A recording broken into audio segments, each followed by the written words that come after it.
We went to the Durango yesterday. It was pretty awesome.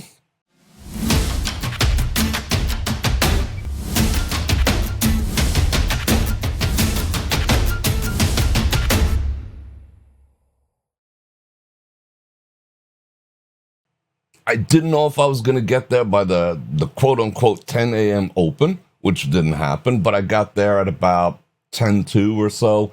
Plenty of parking, easy drive. I figured, 215 would be blocked, so I went, what did I do? I think I went like Spring Mountain or something to Durango, and I just got there, and, people saying, how long does it take to get to Durango from the Strip? I was actually at the Strip. I was at the mall.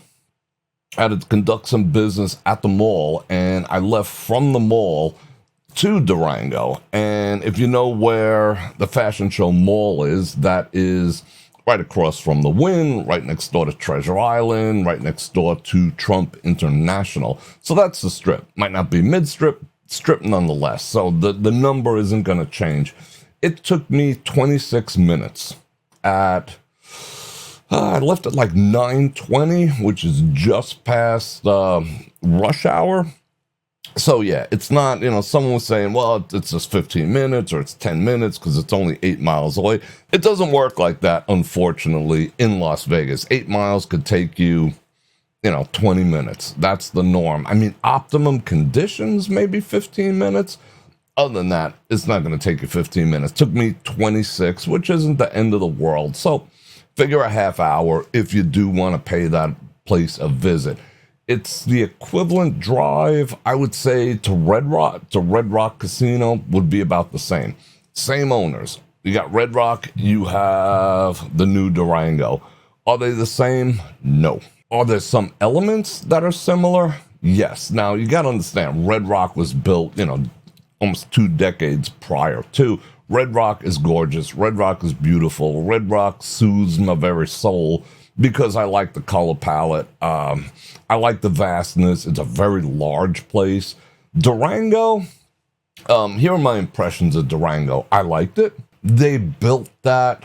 They did great on a budget standpoint. They built that place fast, and they built it for $728 million.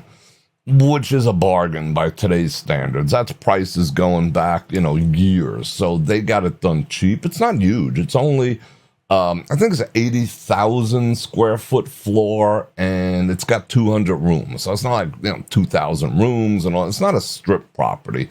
And it's not the Red Rock either with the multiple floors and all the rest of that. But it's a nice place. Surprised when I got there at 10 to 10. And I was setting up. I went to a security guard. I'm like, where's the stuff? Where's the whatever? And he's like, you can go in there if you want. I'm like, no, where's the main entrance? He's like, oh, you got to walk all the way around the building, 10 feet. It didn't bother me. But they had opened at 9:20. The line started gathering, and they were just like, F it, let these people in. So that's what they did. So I just walked in, there was no fanfare. I know they did a press. They call it pressers now. I don't like that, a presser. Like they're going to do a news presser about the event. Everything, instead of they call it a presser now. Instead of a press report, press release, they call it a presser. Modern vernacular. So, I mean, some people went to that. I could care less. I mean, I don't want to be Johnny on the spot. I'm a full-time, Las Vegas influencer. I'm not. It's not my gig. So I could care less about any of that stuff. All the, how would you say? All right, guys, do you know what a Circle J is? I'm not into Circle J's. That's a whole big Circle J. So, whatever. So I walk in just like everyone else would walk in. And it was cool. So we explored. First thing that I noticed was, first two things, because I noticed them at the same time. One, they based that place a lot on natural light, which is highly, highly irregular for a casino. First casino I've ever seen that's really leaning in to natural light. It is surrounded by natural light. They could shut the lights out. I don't even know if they had the lights on. It is so bright in there, which is a good thing and a bad thing, but somewhat beautiful scenery, but tons of natural light. Florida ceiling, and they did have drapes that they could close or whatnot. I don't know if they're going to be like, maybe we should close them, maybe we shouldn't, because, the thinking is, if people know, okay, I'm sneaking out of work, and, I told someone I was going to be home in time for dinner, and suddenly I see it getting, all you got to do is look this way or that way or that way or that way. You can see that it's getting dark, and you're like, oh shit, I better get home, Or you're playing at night, you're on a roll, you're setting your dice, you're doing your thing, you're making a few bucks, and then suddenly it starts getting light. You might be like, damn, I gotta beat the sun home, I'm out, That's the thinking behind not letting people see natural light. However, there's a local place, that's technically what it is. They're not expecting people to come from the strip and, spend their money down there and Uber back and forth. It's a local place, hence the 200 rooms. My friend and I were already talking about probably staying over there. We do a lot of business in that area, and it'd be interesting. So if that becomes available, I will do a room review. We'd have to make some things happen in order to do that, but nonetheless, it'll probably get done. So again, they could close it up with the drapes. I don't know, but they're definitely hedging because there are giant ass drapes that can be closed. Now, the other thing that hit me at the same time, which you guys saw yesterday, was holy shit, that place has a lot of machines. It's got so many machines in there. I had to ask someone. At first I was like, it just looked different.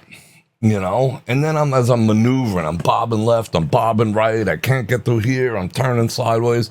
I'm like, holy shit, there's a lot of machines in here. So I asked the dude, and he was very proud of it. He said there's 2,300 machines. That's a lot of machines. Now, what happened after the shutdown is a lot of these properties pulled out machines. They're all, maybe they gave them back to leasing companies because most of them are leased. It's not like they bought them or anything. Most of those machines are leased from Aristocrat, IGT, and the like. So they probably turned them in or whatever, and the life them, whatever. But you can notice the space. And after the shutdown, you notice the space. You could drive a dump truck through, some of these casinos. And slowly but surely, they're getting full again. I would say Bellagio is pretty much at former capacity in terms of the amount of slot machines. This place, straight out the gate, they hit it with all they had. It's just, you saw on the live stream, go see it, not now, but later. If someone is in every one of the seats, which it's not going to be, there's like this much room between the back of your chair and the back of the player behind you. Not saying that's necessarily a bad thing because where you going? You can go around. You have to be prepared for that. But even in situations where there aren't any players, and let's assume they have someone running around adjusting all the chairs all day and pushing them in, there was some scenarios where I'd say someone with disabilities would not be able to get through, or someone of I'm being polite, larger stature might not be able to get through. So you have to, those people would have to strategically, pick spots and be like, I can't even imagine. If in your mind, it's like, if you have to say, I don't want to call people out, but let's consider this a New Year's resolution, perhaps.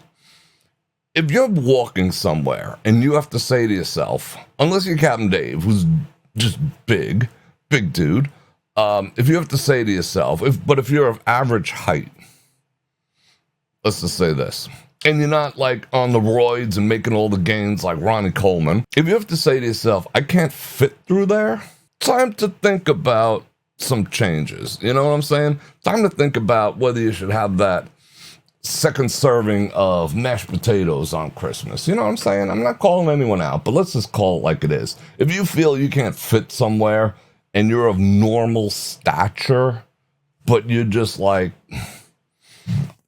you know what I'm saying? It might be time for a change. That being said, there were some places I couldn't fit through, that I ended up turning sideways, Isn't it weird? All right, so you got a chair over here and a chair over here. They're facing their machines, which are over here. There's a dude over here sitting in this chair, and there's a woman sitting in this chair. Which way do you turn? I'm going to ask you, which way do you turn? Do you slide to, or when you're on the airplane, there's a dude over here and a woman over there. So do you face this way towards the dude as you're doing this, like wiggling your way through, or do you go in this direction, facing the woman with the dude on the back? Am I the only person who thinks about things like this? I mean, that's a rough choice. If you do the slide past the woman and she turns around and she's like, "What you doing, bro?" I'm just, don't tase me, I'm trying to get past over here. And then, the dude's over here and you're like, doing the shimmy. And there's a dude over there. Maybe you brush her with the butt and the dude would be like, "Bro, I don't roll like that." Isn't that weird? So which do you do? What do you do? What do you do? Let me know in the comments. Anyway, I digress. But that's what I noticed. There's a lot of machines, a lot of table games. The high limit room, pretty cool. Not the kind of high limit room that I prefer to hang out in. The high limit rooms I prefer to hang in. My two favorites, which is the Bellagio, number one. Number two being the Aria. One, because of the people who work there, the cocktail waitresses, the level of service that they give and provide. And for the seating areas, you have your tables, your gaming tables. And then on the periphery, you don't have a random seat here and there. And people who have gone with me to either one of those rooms will know that they have actual tables. Most of the time they're marked reserved, but things being what they, yo, Bror Fredrik, go sit over there. Not that I'm dumping coin in there. I'm just a cool dude. You know what I'm saying? But you can sit. You can have coffee. You can be served. You don't even have to play. You know what I'm saying? I mean, you should. All right. Don't abuse it. But they have the tables.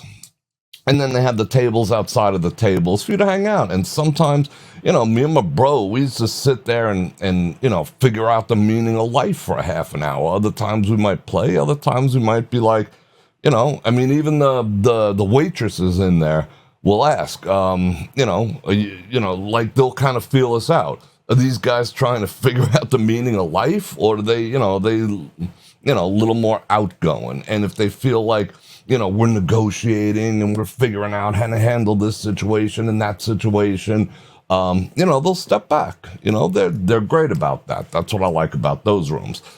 Getting back to the Durango tables, they were rolling like $100 blackjack table, $100 baccarat, which is below average, but it's a local place. And they had like 4 seats or maybe 6 or 10 seats around that. They had the back room in the back.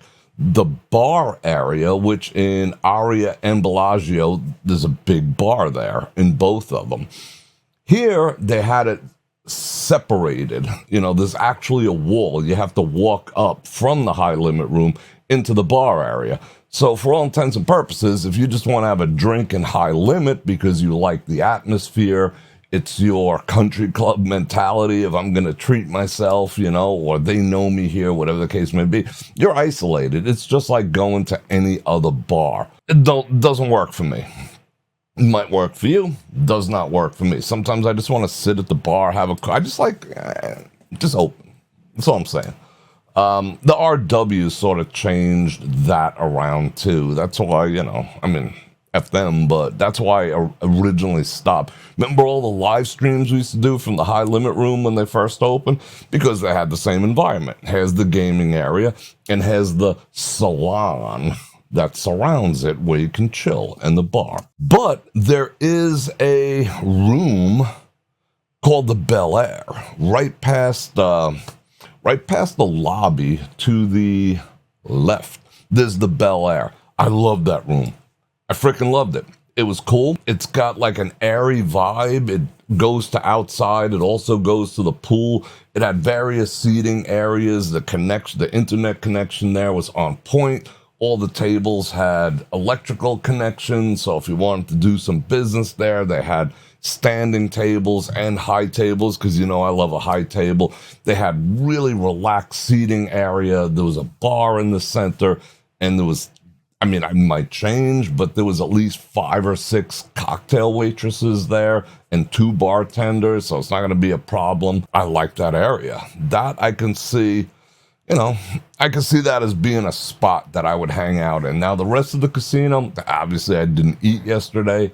Nice restaurants. They had the food court, and well, that's what's called a food court. That's passe. That brings to mind Burger King. You know what I'm saying? They want to distance themselves from Burger King and Johnny Rockets. So now it's a food court. So they can charge higher prices and they can charge higher rent to the people who want to open a spot in there. They had some interesting stuff. They had a dedicated Hawaiian place. They had pizza. They had frozen custard. They had, all the stuff that you'd expect. So I think that will do well. What you will notice about all the restaurants, now the steakhouse, I forgot the name of it already, but the steakhouse, that's why. See, they should have had the doors open so we can go inside, because I don't even know the freaking name of that place, and nor do I care right now, because they didn't open it. Regardless of whether they were serving, they should have opened that to the public and I would have been in there like, whoa, okay, this is where we're going to sit, because I would have already started making mental reservations that I want to go in there, like I did with Peter Luger. They just stayed closed. I'm like, you dumbasses. Whose dumb idea was it not to do that? They couldn't have just been like, yeah, come on in. We're not serving yet. We don't serve until 6 p.m., but you're welcome to look around, see our menu. No. They had the place on lockdown. That was the dumbest thing I saw there. But the rest of the places you saw at Miho, and Miho. Oh, my little Miho. They were like, come on in, check it out. There's nobody eating. They just wanted people in there to see the atmosphere, dig their vibe, blah, blah, blah. Cool. The George was, I think we are going to the George maybe next week. They got a steak and eggs for, I think it's $16. So yeah, we are going there. No ifs, ands, or buts. So we'll go check that out maybe next week. Steak and eggs, $16. Ellis Island cost me $16. I'd rather go there than Ellis Island. So we will check it out. They had 2 coffee spots. They're like brother and sister, the same company. The coffee was okay. The Americano was okay. It just didn't, I compare everything to the True Bar or my own coffee. It was okay. I personally, I don't know what beans they were using. I was tasting a little, I don't know, maybe a little Hawaiian blend or something in there, which, I'm not a huge fan of Hawaiian. I love Sumatran and African coffees. That's my jam. Anyhow, it was okay. And it was reasonable. I think it was like, Americano was like under $5. Everything on the George's menu for breakfast and some of the lunches were under 20. You're not going to see that on the strip. A stupid cheeseburger like this big from Bobby Flay's like $20. It's 3 bites. Good on them there. The other thing that Station Casinos does, because they cater to a local market, every one of their main restaurants is open to the outside. So you can literally park your car, not have to come in the casino and go and dine or eat or whatever you want to do. Go have your coffee. And that's counterintuitive to a degree, because you think you want to march people all through the casino in order to get more of their money. But they know locals, locals aren't as gullible. If they want to play, they'll play. If they just want to come and eat, be thankful we'll come and eat. Maybe we'll play afterwards, So they make it accessible from the outside, which I kind of dig too. Sometimes I don't want to march through the casino. If you were dressed, say for your anniversary or, date night, which I think is kind of horseshit anyway. I digress. And, you dressed up. You're just dressed to the nines. You got your, $28,000 AP watch on. She's dripping the ice and everything. Do you want to walk through the casino? No. No, I do not. I want to walk right into the property. That's all I'm saying. Or sometimes I'm just in a rush. I want to walk right in. That's probably how we'll walk into the George. Okay, the last thing I got to talk about is the machines. Now, we already discussed that there's 2,300 machines in there.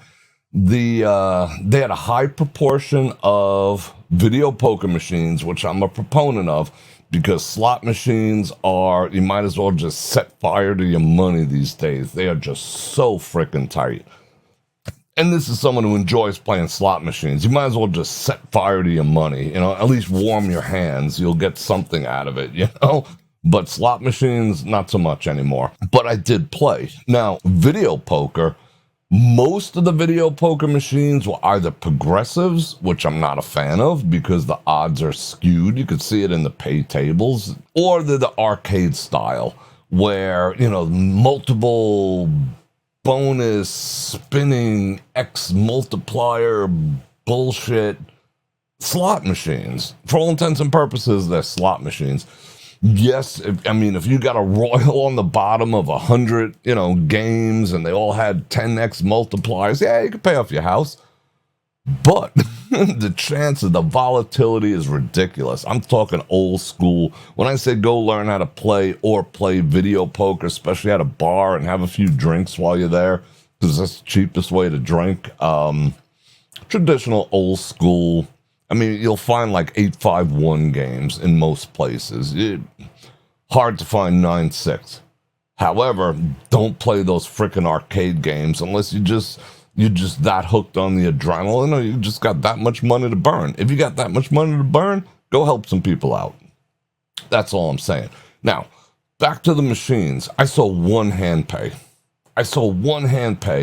Remember those two machines from where we entered by the Oasis bar? There was that one guy. I was like, whoa, $1,276. We walked by him like 4 times, still waiting for his hand paid. When I ended the live stream, because I ended it in the Oasis, I went over to the dude.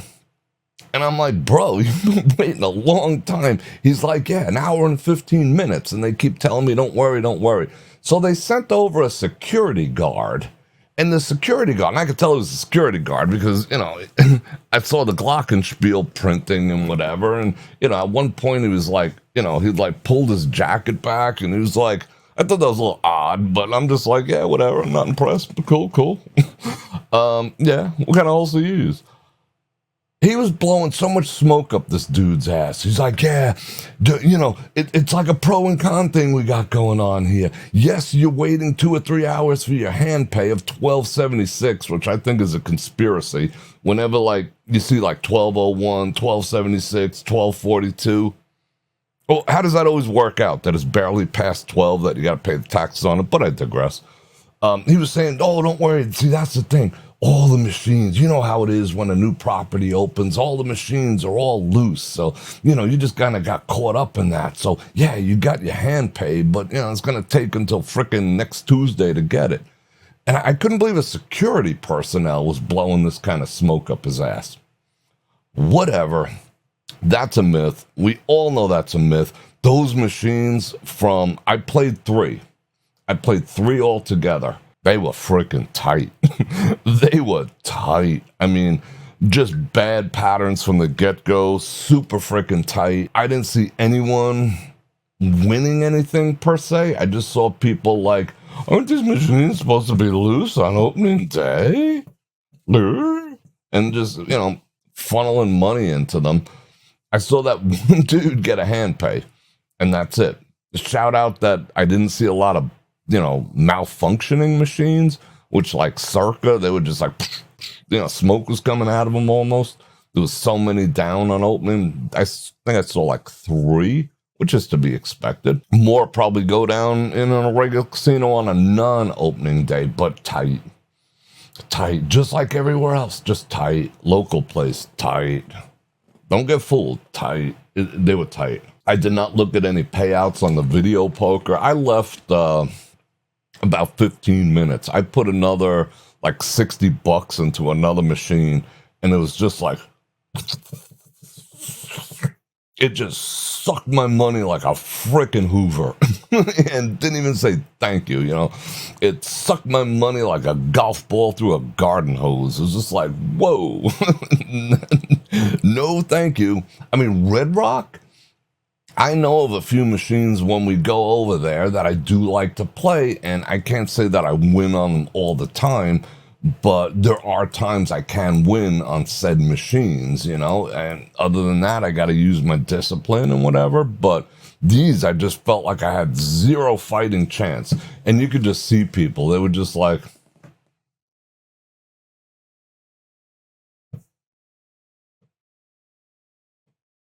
you know, there was like, it just reeked of like depression in there. There was no bells going off, there was no woo-hooing, you know, none of that place. So I don't know, you're on your own, but I wouldn't personally, me, I'm not down with the slots right now until people stop sitting in front of them and feeding the shitty payoff machines, which are all of them these days, your hard-earned money.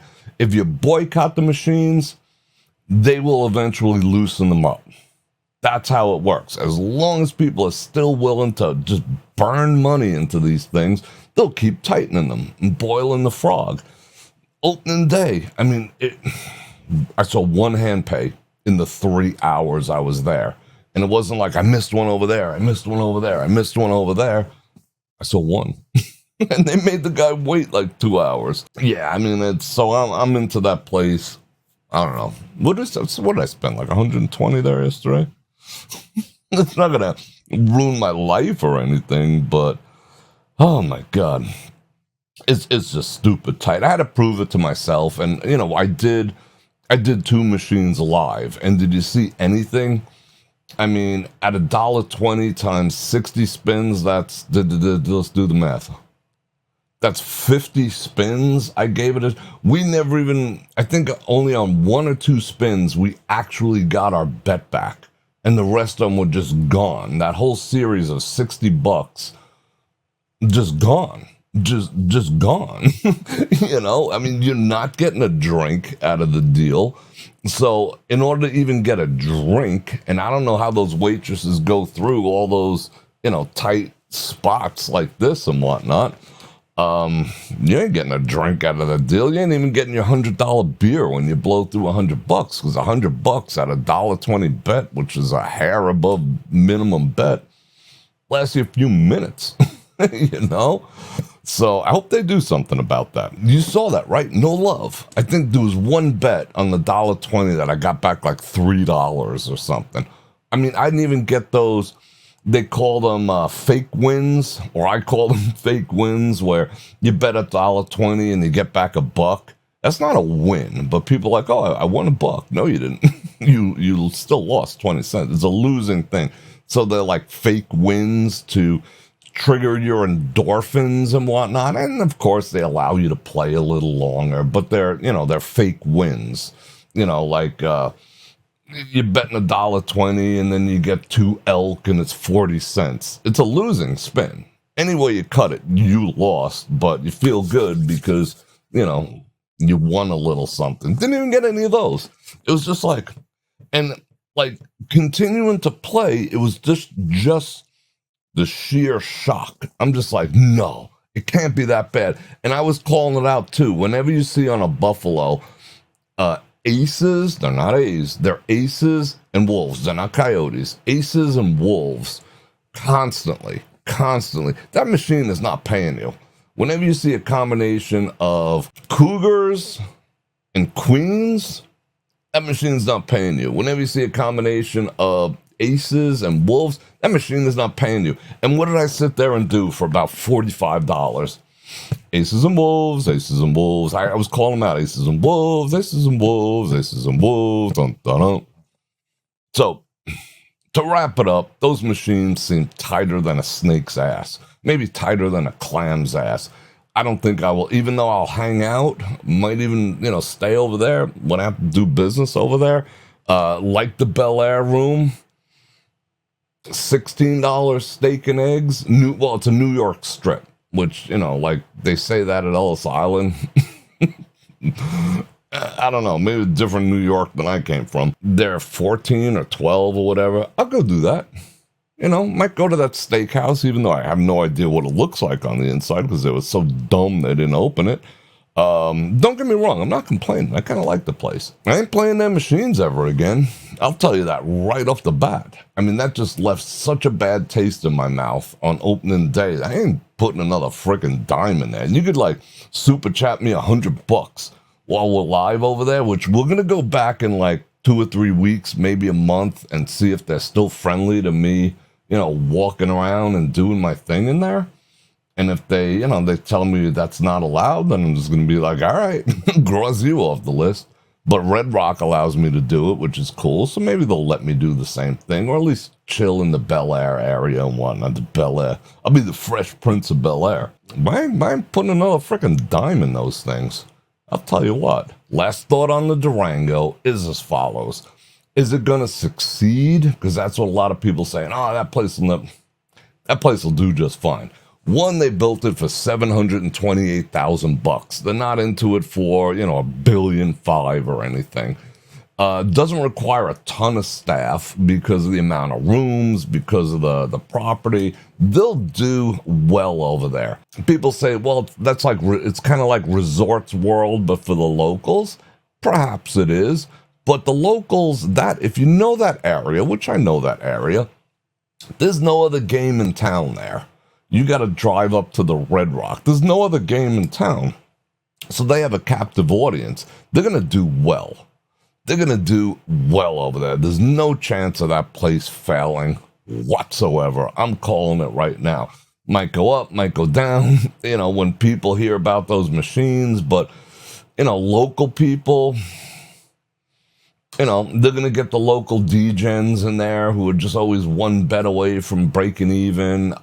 They will get a lot of promotions. Like, you know, these properties and locals, the station casinos, they do a lot of stuff. You know, 55 and over, triple points on Thursday between 1 and 6. They do a lot of that type of stuff. So that draws people in there. I didn't notice if they had any other activities. Like, correct me if I'm wrong, but I didn't see a movie theater there. I think that was a fail. If they didn't put a movie theater in there, I would call that a fail. Maybe I missed it, but I don't think there is one. It would have just been another reason for locals to go there. You know, just like they do, they have movies over at Red Rock. They have movies at Green Valley. If they don't put a movie theater or have plans to put one in there, I think that would be kind of dumb. But there's no way they're failing. They will do well. Pool looks good, even though we got cock blocked on that.